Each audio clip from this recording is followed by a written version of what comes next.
everyone, especially to our instructor, Mr. Benedict Baluyot. So today, the group 5, will be reporting the terminologies of fish. So I would like to introduce myself. I am CJ Ramos, your instructor for today. So before we start with the formal lesson, I would like to give you a simple quote so that ma-motivate kayo during our discussion or presentation. So this quotation is, hard work may smell fishy, but success is always fresh. So this quotation reminds us that hindi porket mahirap or napakarami ang ginagawa natin as a future fisherist. It's just that we as a fisheries student may encounter a kind of work that is fishy, but it's dapat pinapapawag natin. Okay, so this topic is about different terminologies used in fish culture. So this is presented by reporters CJ Ramos, Rabusa Marilyn, Patricio Ginel, Soco Leia, Navida Rosel, and this is our topic for today. Different terminologies used in fish culture. So for the objectives of the lesson, so you as a student will be able to identify at least 5 terminologies used in fish culture and provide their correct meaning.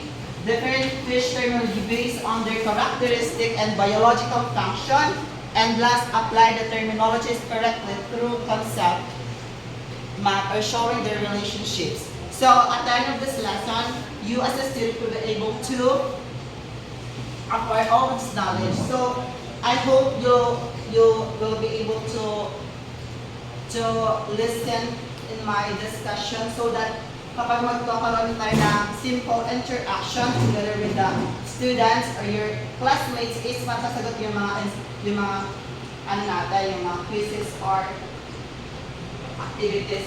So for the introduction, so in every area of specialization, there are terminology used to give a specific meaning to a matter. So napapansin nyo lahat na every ano po, yung fish or any kind of fish here in the Philippines or international have their own terminologies or what we call is the scientific name. So this will serve as a common idea to the professional in their respective field. So as a fish processing student, you as a student will be able to know the different terminologies used in fish. So that kapag tinanong kayo kung ano yung terminologies or yung scientific name ng tilapia is malalaman natin kung ano. So as in this area, there are specific terminologies. So in this lesson, it will tackle about various common terminologies used in fish culture. So hindi lang tayo lahat ng terminology, basta common terminologies that we use or usually use ng mga fisheries sa fish culture. So let's start with the anadromous. So our species of fish that go upstream from salt water to freshwater to swamp. For example, bangus. So itong anadromous daw po, ito yung mga fish na nagtatransport from salt water to freshwater. Bakit po? Nagtatransfer nila para po mangitlog po doon. So one of the example for it is yung bangus. So if mapapansin nyo, yung bangus is nagtatransfer daw po siya from salt water to fresh water. So here is the example of our anadromous. So mapapansin nyo, this is actually this is not bangus, pero this is a kind of anadromous na nangingitlo to salt water to fresh water. So I hope matandaan niyo po ito kasi during my presentation, there's a circumstance na magkakaroon tayo ng activity. So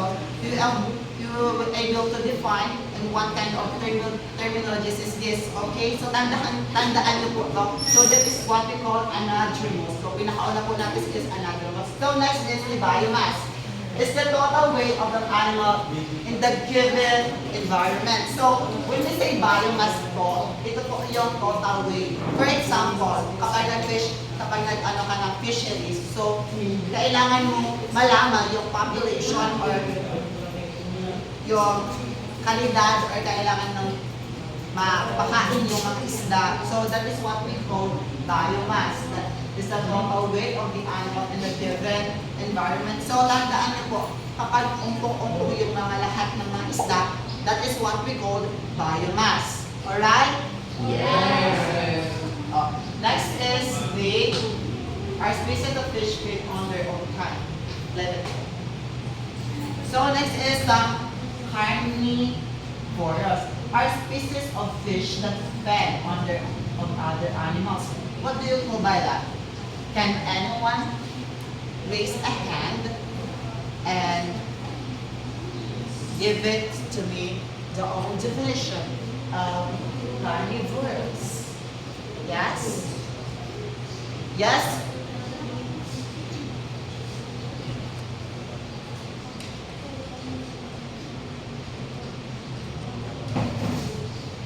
Yes, Mr. Bandol.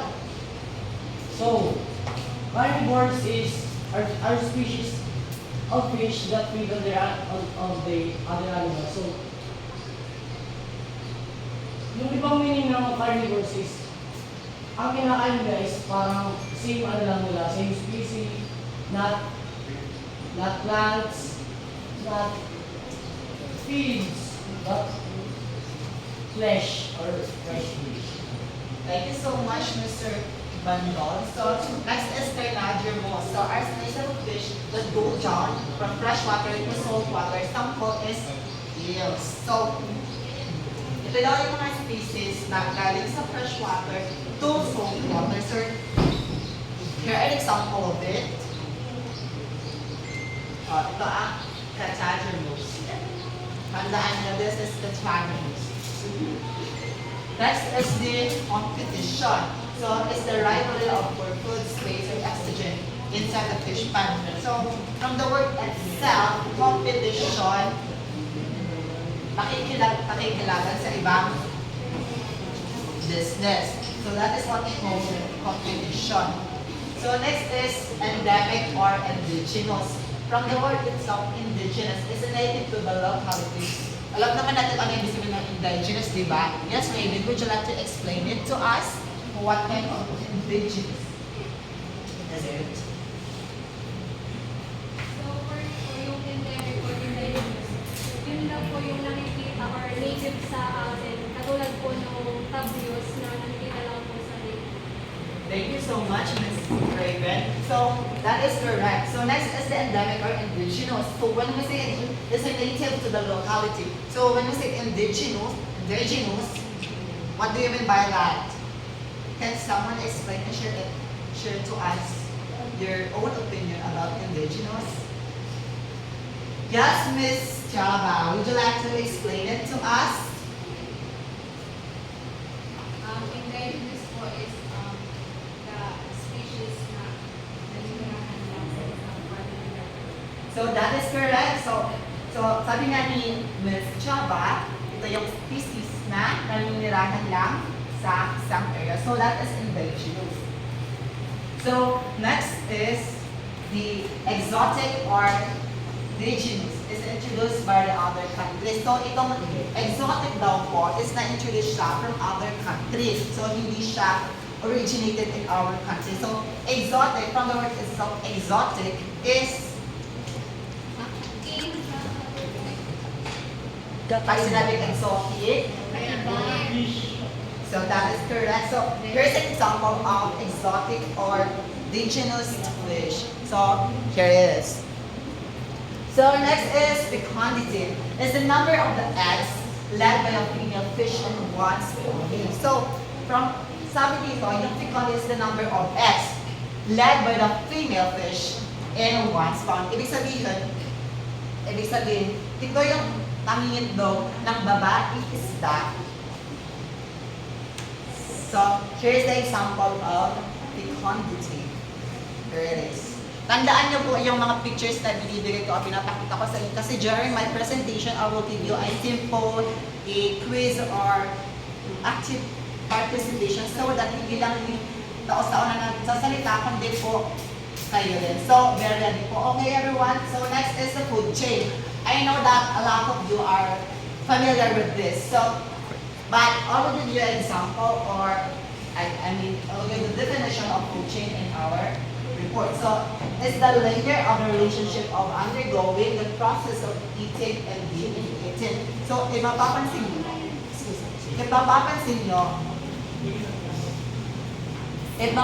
nyo, ang food chain natin is, kaya nga food chain is material. So, meaning to say, kapag kinain nito, may kakain sa kanya. So that the food chain is patuloy ang pag-ano ng ano natin. Okay, that is what we call food chain. So, next is the habitat. So, when we say habitat, would you like to read it, Mr. Patricio? Read the habitat. Habitat is the place where plants and animals grow and naturally live. It's the place where plants and animals grow and naturally live. Thank you so much, Mr. Patricio. Sabi nga ni Mr. Patricio, this is a place where plants and animals grow. Kaya nga habitats kung saan naninirahan ang mga plants or yung animals. So, para mabuhay or mag-grow sila. And naturally, in a place where plants and animals grow and naturally. Okay. So, next slide. Okay, this slide, I think going to be discussed by one of my co-reporters. Let me call on Mr. Janelle Patricio. A round of applause, please.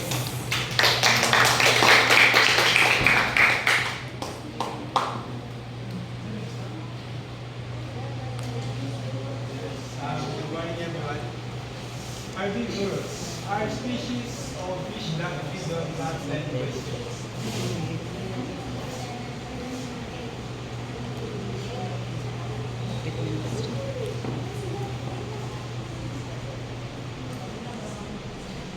Ito yung example ng herbivores.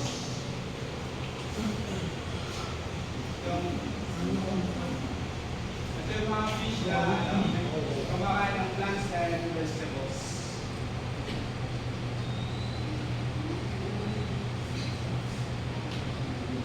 Then, blood is the vernacular term for all the greenish, brownish, or yellow fish, grass, or benthic fauna and flora.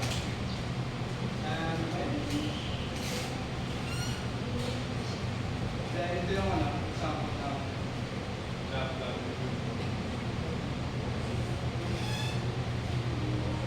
Then, sa blood is the male reproductive gland and fishes. Ito naman yung example ng blood. Then, omnivorous are species of fish that feed on both plants and animals. Then, ito naman yung omnivorous example.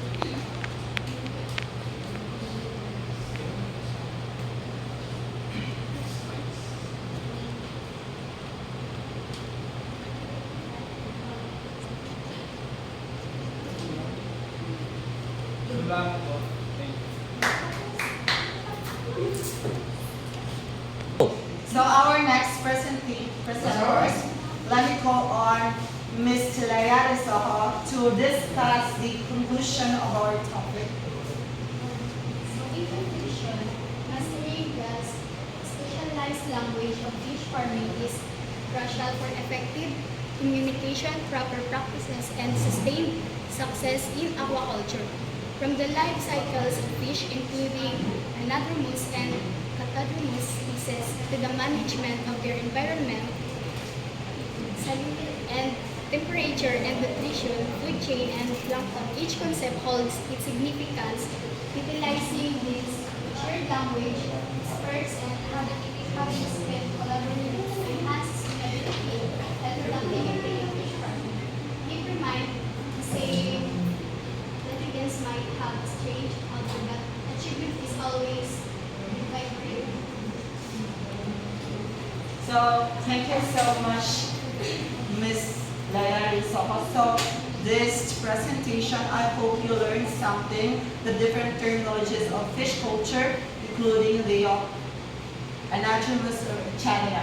So, before we end this discussion, I would like to give the floor to our next reporter, Ms. Marilyn Rabusta and Rosel Nabila, to discuss to all of you the activity for this topic. So let me go on.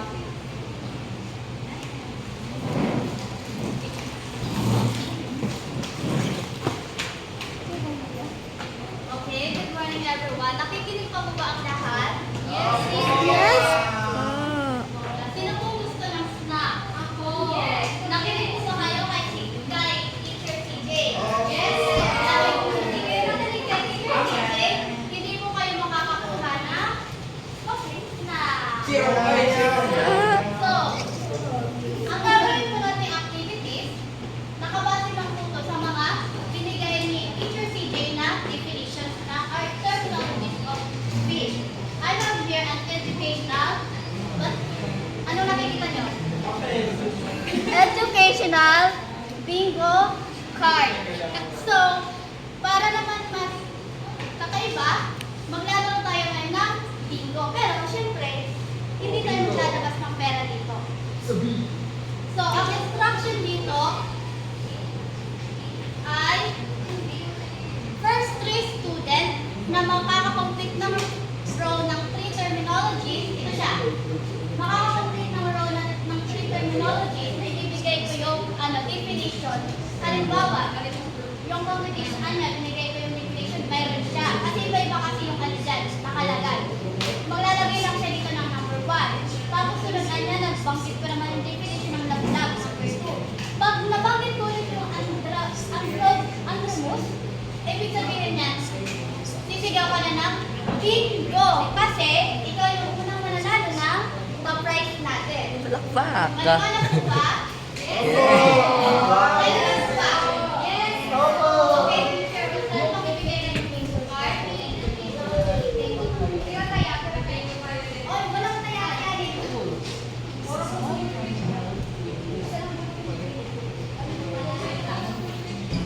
Mukhang ready po yung mata. Bingo! Wala pa. Bingo! Start with number 1. Number 1. The male reproductive fluid in fish contains sperm. The male reproductive fluid in fish contains sperm.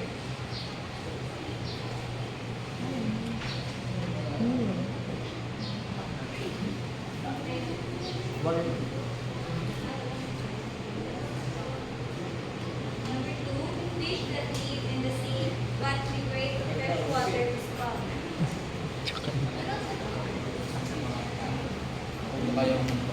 Fish that live in the sea but migrate to fresh water to spawn.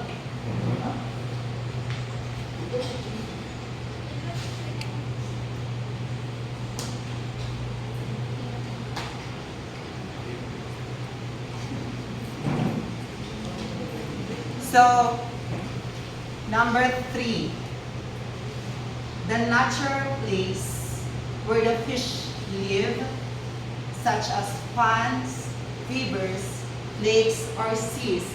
Again, it is the natural place where fish live, such as ponds, rivers, lakes, or seas. What we call that? Wala pa? Wala pang bingo? Bingo! Bangon! Tadi yung tasa ko bingo. Next, we have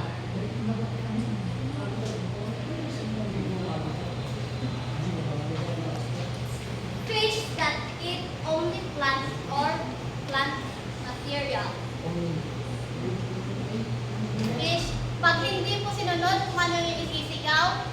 material Qualify. qualified. Ay, sa Fish that eat only plants or plant material. Biomass. Wala pa rin. Wala pa, alas na. So, ang mga rules. Next. Fish species that are not originally from the area, introduced from another place or country. Fish bingo. Okay siya. Sinunod niya. Fish bingo. Okay, let me check your Check mo. bingo card. Ano sa kung saan ba? So, ano yung number 1 natin? Hindi mo na natin sa'yo. Patingin mo.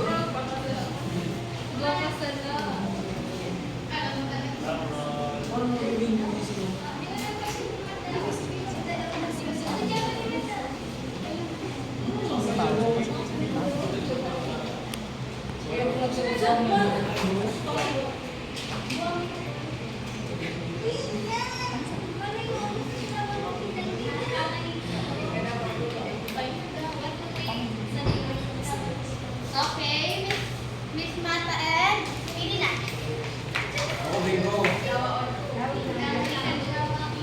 So, we have 2 winners for today. So, meron pa tayong isang chance para manalo.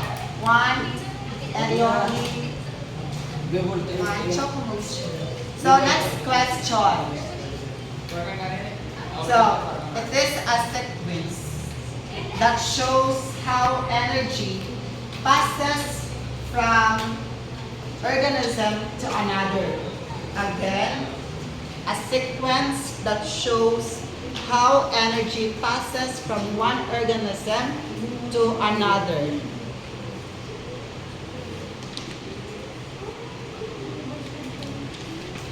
Paunahan na po dito ah. Paunahan na kasi sa inyo ng ano. Bigo ka na? Balon. Anjing ka na. Basa na. Sala. Uy, ano na, bingo? Anadromous, exotic or species or habitat. Tapos na. Nataunan talaga di. So, Ay, ano na lang natin yung topic. so let me call on the 3 winners for today.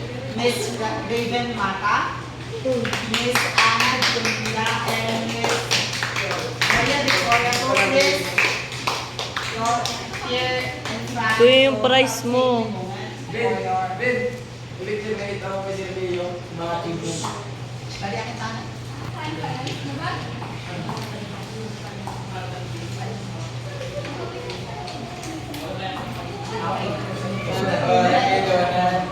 One, two, three.